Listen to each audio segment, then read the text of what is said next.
Yes, lads, welcome to the Gooner's Voice. Reese Jacobs here. I hope you're having a wonderful day wherever you're watching from. I know if you're an Arsenal fan, you had a 5-star weekend. Let's get into that game immediately. Arsenal versus Leeds, 5-0 the full-time score. Great game all around.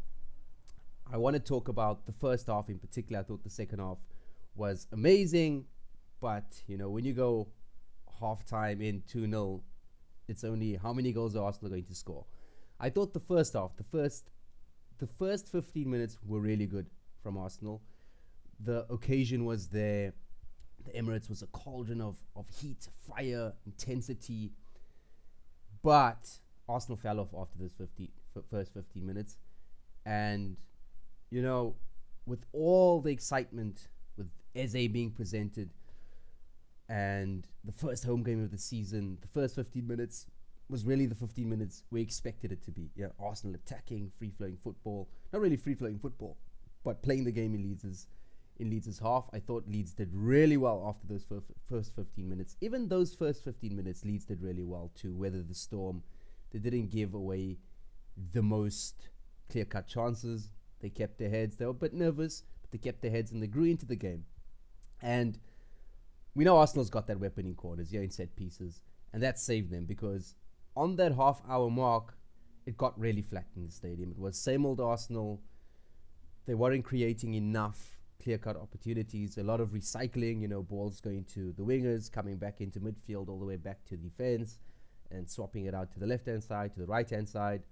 I thought Madueke did okay on the left-hand side, but the same thing that's just always going to happen on that left-hand side is that Odegaard is not on that side. So the left winger is just always isolated, and you can see that. I thought Madueke did a little bit better than we usually see from Martinelli.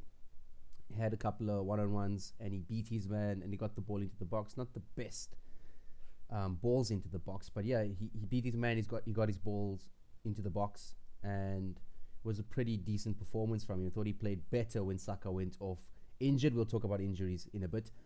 But yeah, first off was not really convincing. Jurriën Timber pops up. He gets the goal. And I think the most important goal in the entirety of that game is Saka's goal, the second goal, just before halftime, where he laces that ball into the far post. And yeah, it's actually a really trademark finish for Bukayo Saka against Leeds a couple of seasons ago. He did the exact same thing, except this time he went into the near post. I think Melia was still in goal, and he beat him at the near post with a hard and high lacer. This time just into the far post. But yeah, really, really good goal, and I think that sets up that second half to be the second half we got. Second half in general, I think, was really important because we saw the pressure on Gyökeres with that miss. Yeah, I think that was a terrible miss. I want Gyökeres to score that goal. I know he scores 2 in the second half, and he's 2-2 now, and there's a lot of pressure off of his shoulders. But I want Victor Gyökeres to score the first goal. I want him to be that important guy for Arsenal. He gets the first goal, and then Arsenal win 5-0. Yeah, I don't want him to be the third goal, the fourth goal. I need him to be that first goal, and I think he had the opportunity.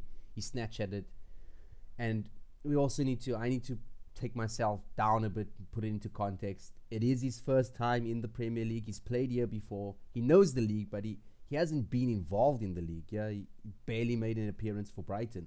So it's going to take him some time. I think he snatched at that shot.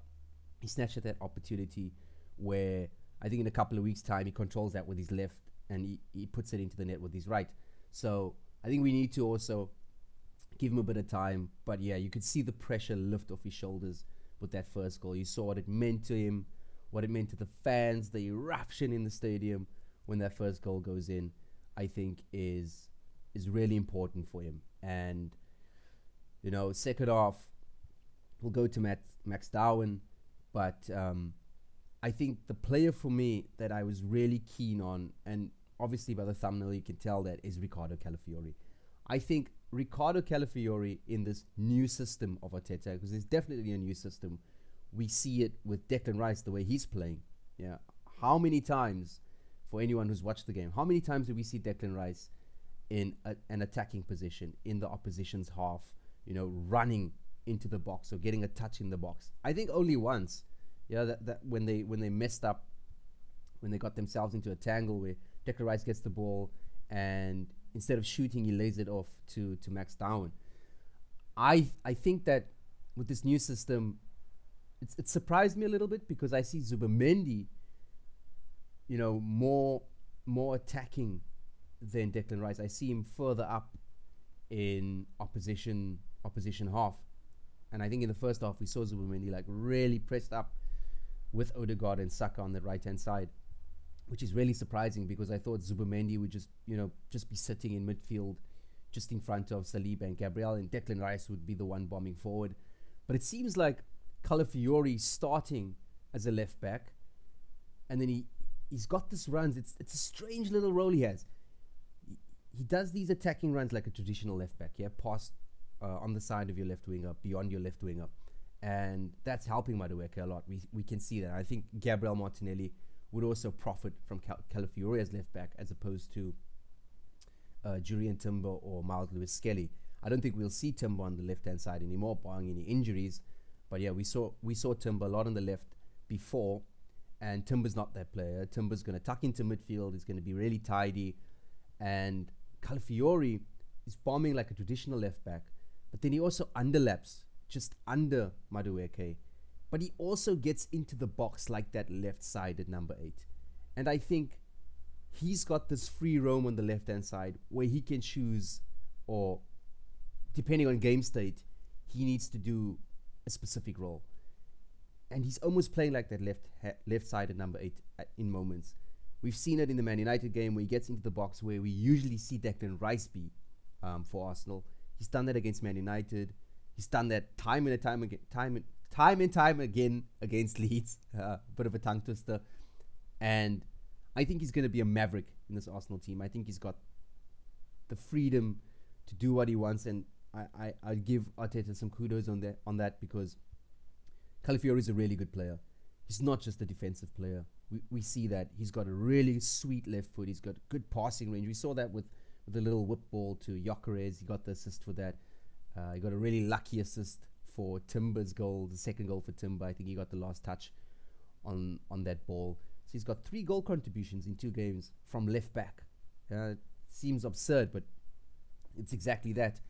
And I think he's going to be a really important player for Arteta this season, for Arsenal this season, barring any injuries. We know he's had a torrid time with injuries. So it's almost like a new player coming into the team because, last season he played a couple of games, but was so disrupted with injury that he could never just get going. He gets into the squad and then he has to find fitness and then he gets injured again. So this season's like his real season, and I think he's got a point to prove. And I think he would be a really important player for Arteta moving forward, especially if he continues with the way he's playing, with the positions he's picking up. There was a little moment in the Man United game where he was caught offside, where he broke the line, and if the pass came quicker, he would have been onside. And it was one of those midfield runs. He came between left back and left centre back, and he just made this absurd, amazing run for a left back. It's just like, what are you doing? Like, you shouldn't be there. So, really important player. I thought he was really fantastic against Leeds. I know the first half against Man United and Burma had a lot of space and he was trying to figure out when to go and when to stay, but I thought the timing of his runs against Leeds was amazing. And I would love to see if he's got that same freedom at Anfield, because I do think he'll start at Anfield. I think he'll start over Miles Lewis Skelly. I think we'll see a lot of Calafiori this season as opposed to Miles Lewis Skelly. And Miles Lewis Skelly will definitely get his games. But we also need to remember that Skelly's only 18. He's still a teenager. He broke into the team last season. He had an amazing season. But we need to take our time with these young players. We see someone like Saka really starting to feel injuries now. And I think we got some good news today and yesterday. And if you watch the game again, you watch the moment where Saka goes down. He actually tells the doctor that comes onto field, he says, it's cramp. He can actually make it out from his words. He says it's cramp. So maybe it's not as bad as everyone thought, including myself. I thought it was over for Saka. I thought that he's out for a couple of months because it was a hamstring injury. We were just waiting, was it a hamstring pull or a hamstring tear? Obviously, if it's a tear, it's months out. If it's just a pull, it's a couple of weeks. So I think there's a good chance he comes back after the international break. Might even surprise us and be in that Liverpool game at Anfield. Odegaard went down as well with a shoulder injury. Once again, waiting on the news on that. Is it a fracture? Is it a break? Is it just a sprain? Be interesting to see. I don't want to get into the Liverpool game too much. We'll do that later on in the week. Try and understand what's going to happen there once we get news on the injuries. So for now, we'll just leave it there because I know there's a lot of questions on Eze, Trossard, Madueke, Nwaneri, who starts, if those two are injured. We just need to understand if they are injured. But yeah, it was a really good game overall. I thought Arsenal were professional. It wasn't free-flowing stuff at all. It was a really professional performance. It was the performance where a newly promoted team comes to a really good Premier League team and gets battered, but the Premier League team didn't really play that well because, let's be honest, Arsenal had 5 shots on target and they scored 5 goals. It could have been a little bit better from them, creativity and opportunity-wise, but it wasn't. So we take the 5-0, but I still think Arsenal have got a lot of gears to go up into, and that's a good sign. I think that's what makes Arsenal scary. Playing pretty average against Leeds and still winning 5-0 just tells you how good they could be once Arteta finds the rhythm, finds them to click, to understand the system better. I thought Zubimendi had a really good game. He really controlled midfield, himself and Declan Rice. Gabriel and Saliba just Rolls Royces. Besides the stroke header in the first half, Leeds had absolutely nothing. And that's another thing that makes Arsenal so scary, is that they can score a ton of goals if they wanted to.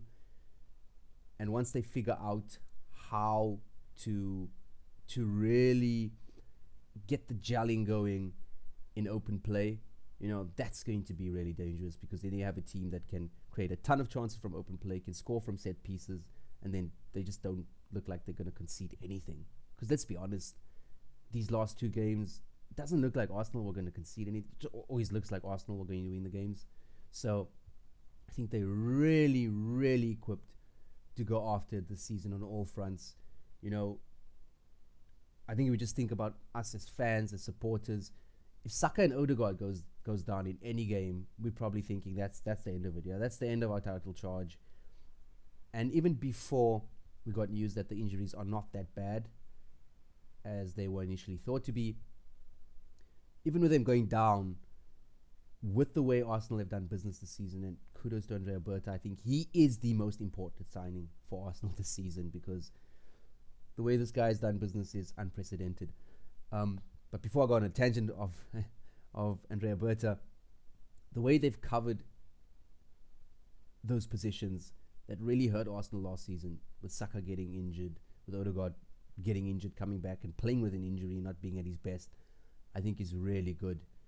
I mean, Odegaard and Saka went down, but Martinelli didn't even come onto the field. Eze was in the stands. There's injuries that are not detrimental to Arsenal's success this season, and I think that's really good. I think they've built a really good squad. And coming down to squad, before I go any further, I think there will be a lot of sales coming through this week. There's a lot of players there at Arsenal that do not have a future anymore. You look at people like Sammy Lokonga, you look at people like Fabio Vieira, even Jakub Kiwior. I think there are a lot of players that will leave this season or this week, and we just need to understand, are Arsenal going to get good fees on them? And I think that's also where Andrea Berta needs to be judged. He's done a really good job with acquisitions, but generally Arsenal sales has been really poor. So what sort of fees are we going to get for players like these? Because we saw Jarell Quansah go to Leverkusen for an exorbitant amount of money for a player who's really played for Liverpool. He's not an England international. Where someone like Jakub Kiwior has had a really, really strong back end of the season last season. He's a full-fledged Polish international. So should really be digging our heels into pricing on that one. Yeah, it's a position that's really rare as well. Left-footed centre back. So hope Arsenal get a good amount of money there. See what happens with Fabio Vieira.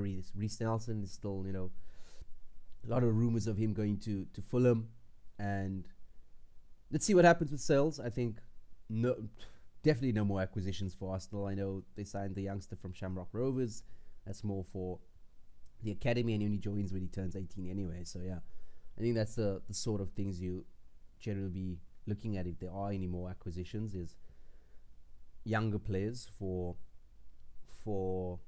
the youth teams.